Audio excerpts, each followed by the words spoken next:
Anyone who's ever had the pleasure of a red-eye flight knows the wild emotional ride that comes along with it. You start with anticipation of a journey to a new adventure, shortly followed by the bleak mundanity of the shiny floored duty-free cattle run.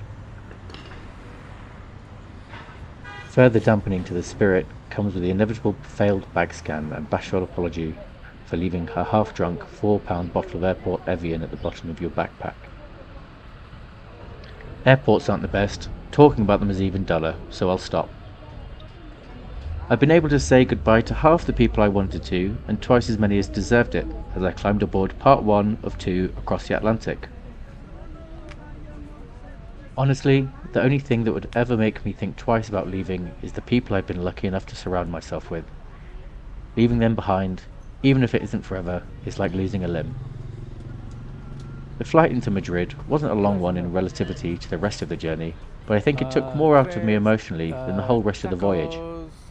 Having to get off and do the whole rigmarole of security again was a drag, and I was already feeling angsty. I went to my best friend, and I was more or less back on track. The frustrated shortness was still there though.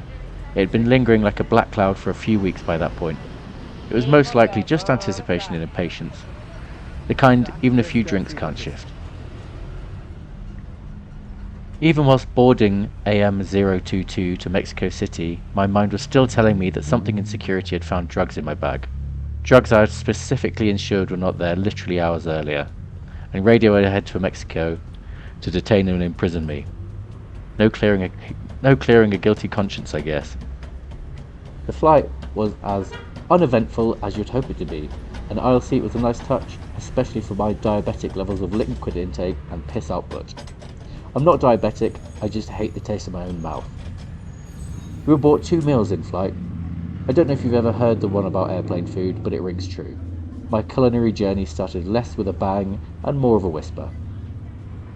Cooking a meat, potato and veg dinner at 38,000 feet is actually phenomenal though when you think about it, even if it does taste like Chernobyl's version of a Dolmio day. It was a funny timed flight. Despite it being over 12 hours long, it only took 5 by the clock. We must have been chasing the Earth or something, I don't know. I'm a writer, not a space wizard. I managed a bit of shut-eye after watching Dirty Harry on the little TV. I think I got around 4 hours in. Enough for me to feel groggy, a bit sore, but not at all refreshed. Either way, we were coming into land and the reality of it all started to settle in. Before I left, I'd been a bit displaced for a few months already. Quitting my job and being given my Section 21 on my flat had been months ago, and since then I'd been relying on the kindness of some incredibly generous friends. I hadn't had a bed I could call my own for some time, and for the last month I hadn't even been in my own city. The one constant throughout had been both the English language and friends. Very good ones. I find that as long as I have these around me, being without a settled home has almost no effect on my mental health. I'm quite happy to live anywhere. Mexico City was missing the 2 things I'd come to realise were my anchor points, and as I stepped into the airport this really hit home. Thankfully, due to the wonders of the modern age, I was able to pester everyone in my phone book and get at least one crumb of the social life I leaned so heavily on. It carried me through the remarkably long queue to immigration. Immigration for me was a very minor, but final concern. I was aware that the length of the visa was entirely down to the discretion of the staff I randomly end up with. I wanted the full 180 days. It could be as little as 30, which is the length of my already paid for stay in CDMX. If it was shorter, I'd have to make my way to an embassy and apply for an extension. Not the worst thing in the world, but a hassle nonetheless. I hadn't really had to worry. Immigration, although I'm sure very thorough, was staffed by some of the most friendly and relaxed people I ever seen in that kind of faux power. I think I'm used to the plastic policemen of England, waving around their single GCSEs, getting their dicks hard, arresting underage scratch card players. The one I got didn't even take his AirPods out, as he asked how long I fancied stopping over. I shrugged and told him 6 months, and he slapped a full 180 days on there. I obviously looked like I had the money to last.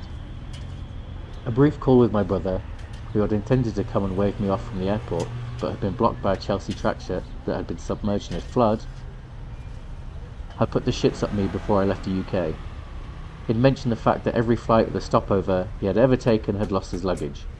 Now, I did have the essentials in my hand luggage: a laptop to earn the P, a toothbrush to protect my remaining enamel, and chargers for my gadgets.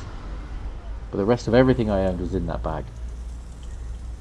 Nonetheless, James's doom-mongering was amiss. Not only was my bag already there, somebody had unloaded it and popped a really angry post-flight cat on top of it.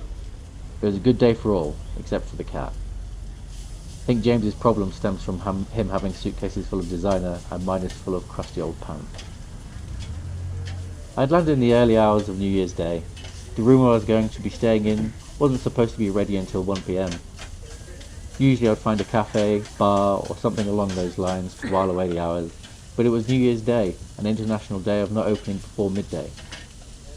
I didn't fancy sitting on the streets with a bag full of goodies for 8 hours, so I spent them inside the airport instead. More calls, more reading, and more time trying to keep my eyes open actually burnt the time away quicker than I thought. Before long I decided that it was light enough and late enough to risk popping to my accommodation. I dropped my host a message, hoped he would read it, and jumped in an Uber. It was about 8:30 in the morning as I made my way to San Rafael. My driver was a Californian and welcomed me to the city with the warmness I desperately needed. I always get a lovely rush of inspiration and euphoria when I've been awake early, and this morning was no different. The slowly waking city flying past the windows was fresh, new to me, and full of potential. I knew I needed to relish this feeling and remember it. I knew it wouldn't last a day. Arriving at the Airbnb showed no response from the host, but no matter. I had free Wi-Fi, as most of CDMX seems to, and I could wait in the cool and refreshing morning. The streets were clean. There was only the sound of birdsong filling the air, and it felt like the whole city was mine. Colourful colonial buildings lined the streets, murals adorned their front. I was happy to wait and just feel if the earth moved differently here. Oscar Daniel, the owner of the place, contacted me shortly after. Someone was still in the room, but he would let me drop in my stuff. It turned out he didn't live there and sublet the other room. That was fine by me. He arrived within 15 minutes with his partner and let me leave my luggage. They kindly invited me back to theirs for a sit down and a coffee, but I was too tired and compressed to fathom trying to be social, especially with the language barrier, albeit a small one with their impressive grasp of English. I opted to stretch my legs, get a coffee, and figure out my new neighbourhood.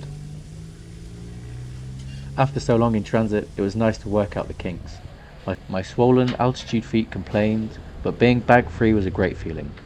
I needed a coffee, a piss, and something to eat, not in that order. I walked in a haze through the streets that seemed home to nothing but birds. The shops were closed and the only people out were the occasional dog walker. I drifted about for 2 hours of finally finding a place to empty my bladder and get a coffee.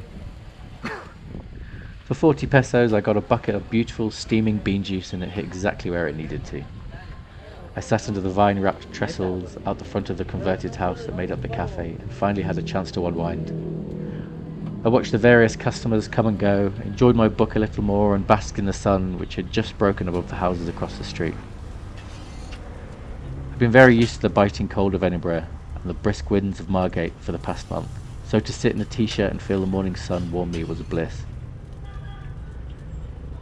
I waited about half an hour before I was to be let in and grab some food.